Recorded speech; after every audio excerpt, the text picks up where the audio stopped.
भीम ने कहा मार डालो। अब अर्जुन बीच में फंस गए। भीम भी बड़े और युधिष्ठिर भी बड़े। अब अर्जुन क्या करे, एक कह रहा मार दे, एक कह रहा छोड़ दे।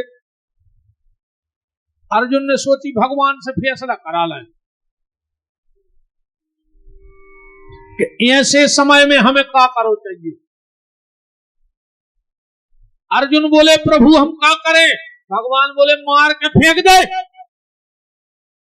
अर्जुन ने जैसा ही बाण चढ़ाओ नहीं, भगवान बोले खबरदार अर्जुन। बोले क्या। बोले ब्रह्म बंधु न हंतव्यो। अर्जुन ब्राह्मण कितना माता ताई काय ने हो जाए, जान से ने मारो चाहिए। अर्जुन बोले छोड़ दें। भगवान बोले तुम क्षत्रिय हो और क्षत्रिय को धर्म है कि आता ताई को जान से मार के फेंकना चाहिए। अर्जुन बोले तो मार दें। बोले ब्राह्मण यहाँ जान से नहीं मारने। बोले छोड़ दें। बोले तुम क्षत्रिय हो, छोड़ने नहीं। अर्जुन ने कहा जो फैसला सही है, मार रहा है सो वो महाराज और छोड़ रहा है सो हम क्षत्रिय।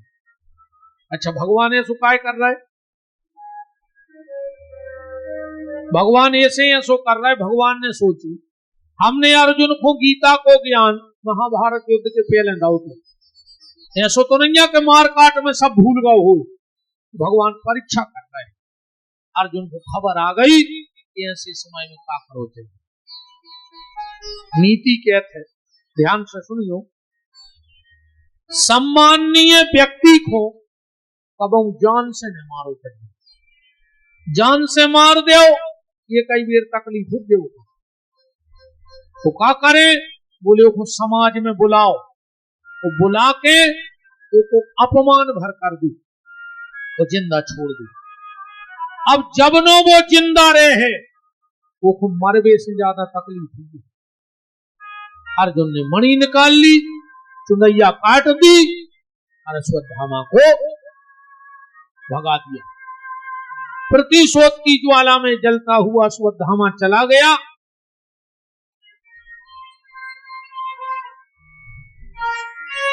इसने विचार किया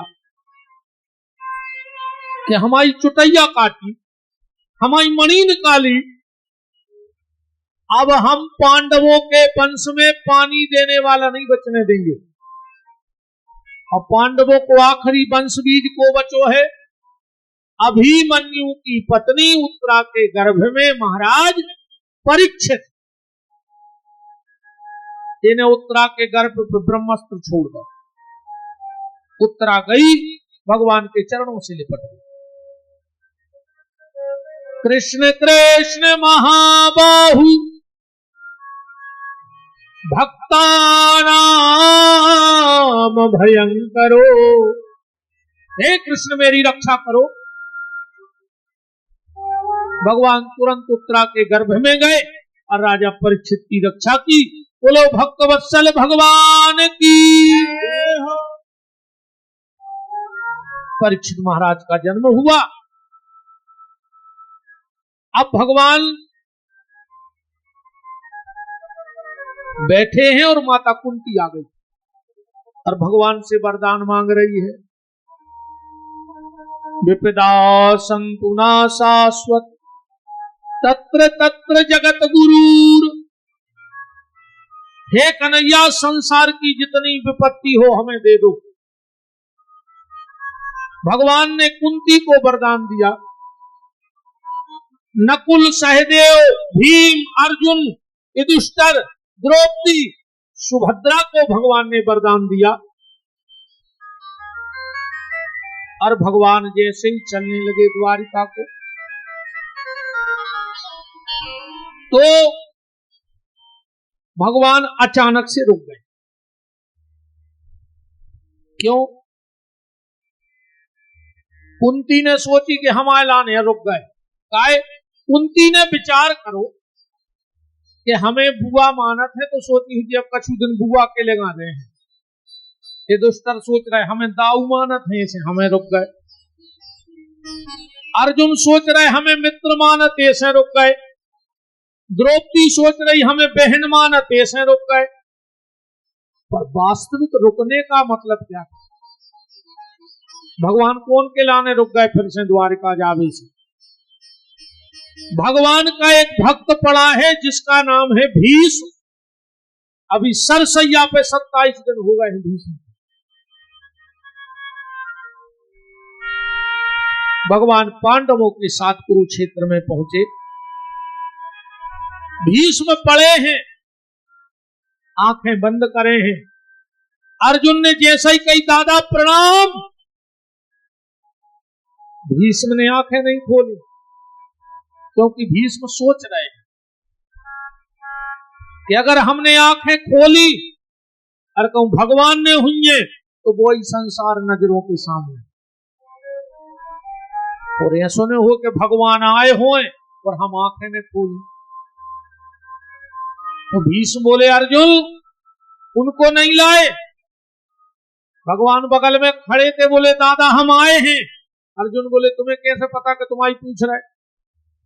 भगवान बोले भी हमारी रिया पूछ रहे। भीष्म बोले प्रभु हमारे सामने खड़े हो जाओ। भगवान गए। भीष्म ने धीरे धीरे धीरे धीरे आंखें खोली और बार बार आंखें गिरा रहे, खोल रहे, गिरा रहे, खोल रहे। भगवान बोले ये क्या कर रहे हो? भीष्म बोले प्रभु जितनी बार ये पलकें गिर रही हैं समझ लेना हम उतनी देर तुम्हारे पांव पड़ रहे हैं प्रभु। भीष्म की आंखों से अश्रु बह रहे हैं। भगवान बोले रो रहे दादा? बोले रो नहीं रहे। इन आंखों के आंसुओं के जल से हम आपके चरण धो रहे हैं। और प्रभु संसार में या तो आदमी भाग्यशाली होते कि दुर्भाग्यशाली होते। आज हमारे दो ही संग इकट्ठे हो गए प्रभु। भगवान बोले मतलब? भीष्म बोले प्रभु हमने प्रतिज्ञा करी थी कि जब सूर्य उत्तरायण हो जाएगा तब हम प्राण त्यागेंगे। महाराज हमारा भाग्य तो देखो, हमारे सामने दो दो उत्तरायण खड़े हैं। दो दो उत्तरायण बोले एक तो सूर्य उत्तरायण हो गया और आप भी उत्तरा के गर्भ में गए थे परीक्षित को बचावे, तो एक तुमाओ भी ना उत्तरायण हो जाओ। दो दो उत्तरायण मेरे सामने खड़े हैं। और भगवान बोले दुर्भाग्य। भीष्म बोले प्रभु मेरा दुर्भाग्य ये है कि तुम सामने चल के आ रहे थे पर हम दौड़ के तुम्हारे स्वागत में नहीं जा पाए। गाय तुम्हारे पांव में पांव लगे। प्रभु तुम सामने खड़े हो, हम फिर भी तुम्हारे हाथ नहीं जोड़ पा रहे क्योंकि हमारे हाथों में बाण लगे। प्रभु तुम्हारे चरण हमें दिख रहे, फिर भी हम तुम्हारे चरणों में सिर नहीं रख पा रहे क्योंकि सिर में बाण लगा है। और ये बात अकेले भीष्म की नहीं है भैया, हमारी तुम्हारी है। एक दिन अपनी भी स्थिति भीष्म कैसी बनने है। बुढ़ापे में पांव तो रहे हैं पर इनमें बुढ़ापे बाण मार दे, तुम दौड़ दौड़ के मंदिर नहीं जाते हो। इसे जब तक पांव चल रहे हैं भगवान के मंदिर हुआ। बुढ़ापे में हाथ तो रहे हैं पर तुम भगवान की कथा में ताली नहीं बजाते हो। इन हाथों से माला ने कर पे कपन लगे हैं हाथ। इसे जब जी हाथ काम कर रहे हैं एक दो माला रोज कर डालो। जब तक जो सिर है भगवान के चरणों में, माँ बाप के चरणों में झुका लो। ऐसे बुढ़ापे में फिर माछी नहीं भगने मौके तुमसे। बुढ़ापा आवे उसके पहले अपनी तैयारी करो, जाने की तैयारी। ये खोने बैठे रहो कि जब मर दियो जब इलाहाबाद दिया हो। एक आध बेर जीगत में डूबे आओ, मोनी मोड़ा तो फिर थैलिया में हाड़ ले आइए हैं तो गंगा जी को तुम्हारे हाड़ नहीं चाहे तो फैक्ट्री लगी आए। एक आध बार जीगत में सफरे आओ, नर्मदा जी हो आओ। एक होने बैठे रहो कि यूरिया की बोरी में खारी जे है। ठिकानो नैया के तुम्हारी खारी जा रही, तुम कोरोना लग गाओ तो जब पुलिस बारे यहाँ से नीले लठ दे हैं तो कुछ ने कौन बार गांव में बोरी फेंक के घरे भगया हो, क्या उसकी डरी रही कोरोना में गांव में? बताओ अच्छा कोरोना में कहा खारी मारी सिरी, दरोई में डरी रही। इसे तुम तो अब ऐसा कर आओ, जितने लड़का बैठे हो सो तुम भी ये खुने बैठे रहो कि बाप के फूल लेके ये हैं।